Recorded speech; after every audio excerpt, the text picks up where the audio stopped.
Selamat sore, kembali lagi dengan saya Revigo Sadrano Ferdinand di SMK Tak News. Kali ini saya akan membahas tentang penghuni di rumah susun. Mari kita wawancarai orang sekitaran sini. Oke, kali ini saya akan mewawancarai narasumber yang berada di rumah susun.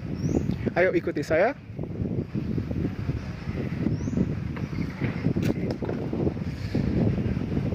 Selamat sore, bisa mengganggu waktunya bentar. Kali ini saya akan mewawancarai Bapak. Ini dari tugas Bahasa Indonesia untuk mengetahui tentang rumah susun. Kalau boleh tahu ya Pak ya, Bapak sudah berapa lama tinggal di sini? Saya sih hampir 3 tahun ya tinggal di sini bersama keluarga saya. Oh, baik, di rumah susun itu seperti apa ya Pak? Kayak ada plus minusnya atau bagaimana Pak? Kalau plusnya sih saya tinggal di sini tuh nyaman gitu ya, tentrem. Kalau minusnya ya terkadang sih gimana ya, kayak sumuk gitu kan, gitu. Kalau masalah kondisi airnya di sini, airnya jernih atau keruh ya? Kalau di sini sih alhamdulillah jernih semua. Ada kendala lain mungkin di rumah susun ini, atau misalnya dehidrasinya atau fasilitasnya yang kurang? Nggak ada sih kalau di ukuran kayak rusun ini. Kalau buat saya ya cukup lah fasilitas buat keluarga gitu, alhamdulillah. Baik, kalau boleh tahu keluarganya sudah berapa ya Pak yang tinggal di sini? Keluarga saya cuma satu keluarga aja. Ya, ayah sama ibu sama saya sendiri. Oh baik, dari segi fasilitas kayak tempat parkirnya kalau boleh tahu itu kapasitasnya cukup atau kurang ya? Kalau untuk fasilitas sih kalau sepeda motor ya cukup, tapi kalau mobil gitu kayak nggak cukup lah. Jalan segini tuh nggak cukup buat mobil, kayak sempit aja gitu. Baik, itu adalah salah satu faktor penghuni di rumah susun. Ini adalah rumah susun yang disediakan oleh pemerintah bagi warganya, yang terdiri dari beberapa tempat tinggal dan ada ruang hijau yang berada di tengah bangunan.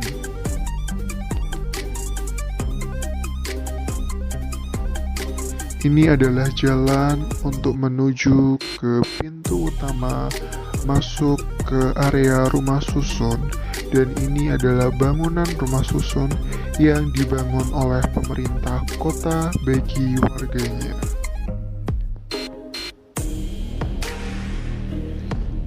Meskipun dengan ruangan kecil, tapi para penghuni di rumah susun tetap nyaman dan tentram tinggal bersama keluarga mereka.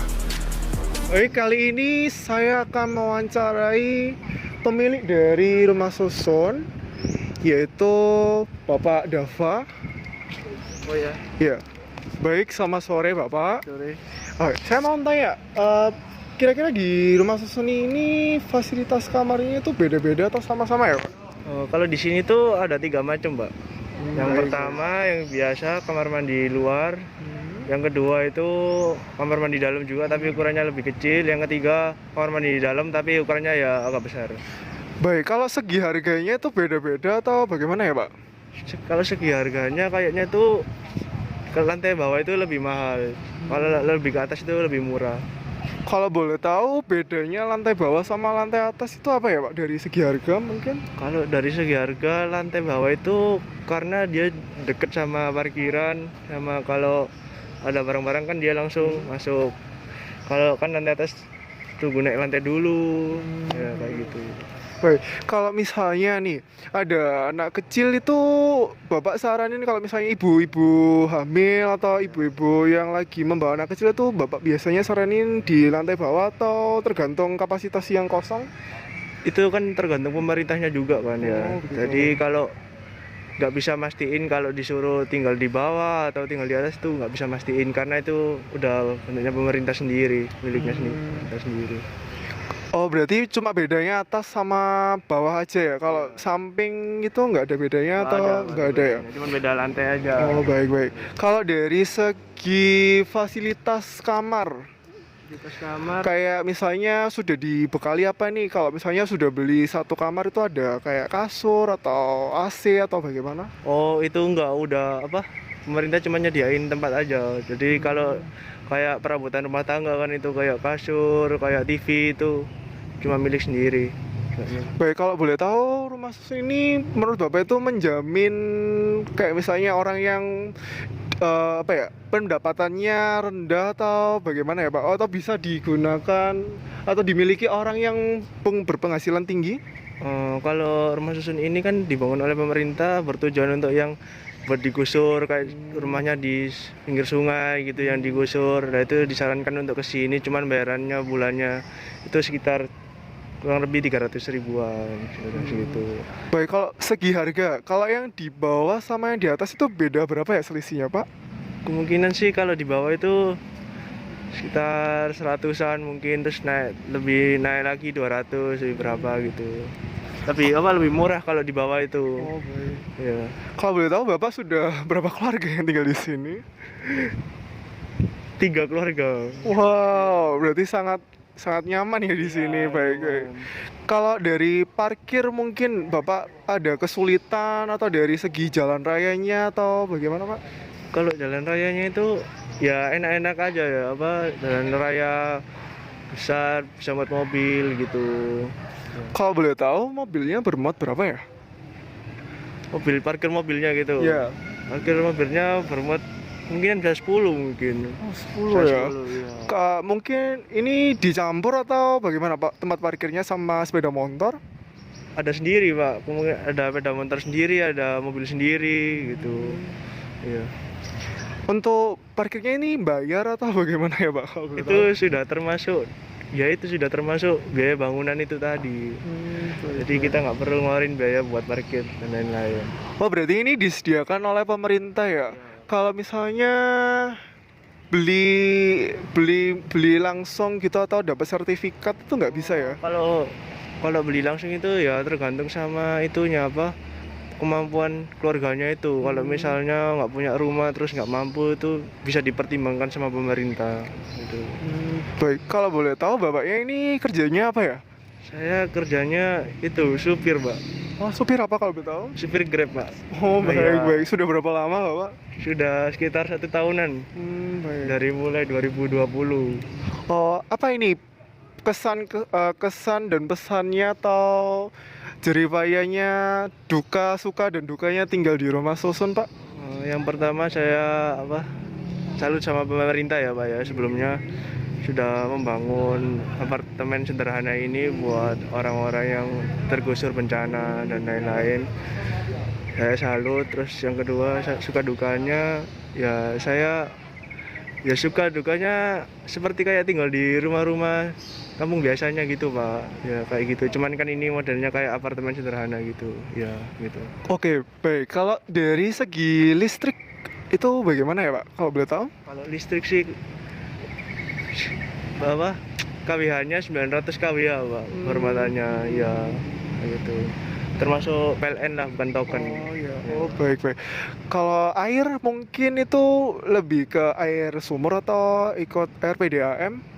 Ini ikut air PDAM Pak. Ya, jadi air sama listriknya itu sudah termasuk dalam biaya penyewaan tadi. Oke, baik. Kalau misalnya nih ada orang membuang sampah sembarangan di kawasan lingkungan rumah susun, ada disediakan tempat sampah di dalam rumah susunnya atau di luar saja Pak untuk buat pembuangan sampahnya? Kalau persediaan tempat sampah itu, jadi kan misalnya per kamar itu kan udah ada tempat sampahnya sendiri. Nanti kalau sudah penuh bisa ditaruh di depan situ, ada tempat sampahnya. Oh baik, terjaga ya lingkungannya ya, nggak kumuh gitu. Iya. Oh baik, baik. Oke, kalau dari ini fasilitasnya ada taman hiburan buat anak kecil atau bagaimana Pak? Kalau fasilitasnya di sini ada disediain taman. Taman ini udah buat sepak bola, buat basket, buat bermainnya anak-anak, buat berkumpulnya keluarga, itu udah ada di sini semua. Wah, berarti cukup nyaman banget ya untuk ditinggalin. Oke, baik. Oke, Bapak bisa bagi tips mungkin bagi siswa-siswa misalnya di rumah susun itu nggak begitu serendah gitu, maksudnya murah tapi cukup nyaman untuk ditinggali. Bagi tips mungkin Pak. Bagi tipsnya ya itulah apa, di rumah apartemen sederhana ini orangnya ya sama kayak orang di kampung-kampung biasa, cuman kan bedanya kalau di apartemen sederhana ini kayak tergusur di pinggir sungai gitu rumahnya, terus habis itu kena bencana ya sudah begitulah. Kalau dari segi pemerintah ini kadang mengasih bantuan sosial berupa uang atau sembako Pak, kalau boleh tahu? Kalau pemerintah ya kadang kalau ada bakti sosial gitu sering dikasih sih, kasih gula, dikasih beras, dikasih minyak gitu. Iya. Berarti pemerintah juga menopang mengasih bantuan sosial juga ya. Oke, dari pemerintah sendiri nih ada yang perlu sampaikan mungkin dari segi fasilitas atau dari kenyamanan atau dari ruang lingkupnya mungkin. Ya, saya pertama-tama ucapkan puji syukur ya. Terus yang kedua saya berterima kasih sama pemerintah juga, apalagi di masa wali kotanya Bu Risma. Surabaya ini menjadi tempat yang sejuk, bersih gitu kan. Ya Bu Risma itu orangnya bertanggung jawab sekali lah, misalnya kayak penggusuran pinggir sungai rumahnya terus dikasih di rumah sini, apartemen sini. Ya itulah. Baik. Berarti pemerintah juga tidak memandang bulu bagi orang yang tergusur ya, di sungai atau di rumah yang digusur buat jalan raya. Berarti ada relokasinya, dipindahkan di tempat ini. Oh baik, terima kasih Pak atas waktunya. Meskipun disediakan oleh pemerintah rumah yang berukuran sedang, tapi mereka tetap menghargai pemerintah yang sudah menyediakan tempat ini, tidak kecuali yaitu pada saat pandemi. Saat ini mereka juga menerapkan protokol kesehatan bagi diri mereka, serta ini adalah taman yang disediakan oleh pemerintah bagi warga sekitar dan warga rumah susun. Ini adalah tampilannya.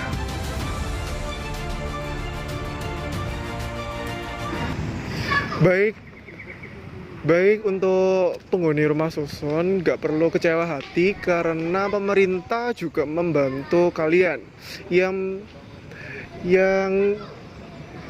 memiliki rumah di rumah susun. Tapi jangan kecewa karena rumah susun itu adalah rumah meskipun tetapi bisa dibuat tempat tinggal. Jadi ada yang saya wawancarai tentang pemerintah atau bantuan yang sudah pemerintah sampaikan, itu semuanya dilakukan pemerintah tanpa memandang bulu karena pemerintah juga melihat dari segi finansial ekonomi masyarakatnya, tidak membeda-bedakan, tetapi pemerintah mengasih solusi. Akhirnya warganya dipindahkan di apartemen kecil ini atau bisa dibilang rumah susun. Tempatnya rumah susun yang saya kupas atau saya lakukan wawancara yaitu di Wonorejo, yaitu sampingnya Taman Kunang-Kunang. Fasilitasnya begitu banyak, ada taman, ada tempat parkir yang sangat luas, dan airnya PDAM juga, dan listriknya pakai PLN.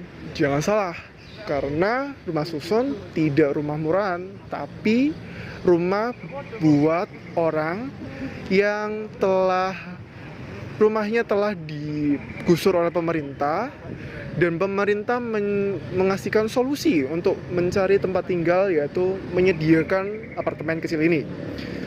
Jadi teman-teman, kalian tidak usah malu kalau misalnya tinggal di rumah susun, tapi berbahagialah karena rumah susun disediakan oleh pemerintah meskipun pembayar, tapi seenggaknya kalian sudah mendapatkan rumah daripada kalian tidur di jalanan.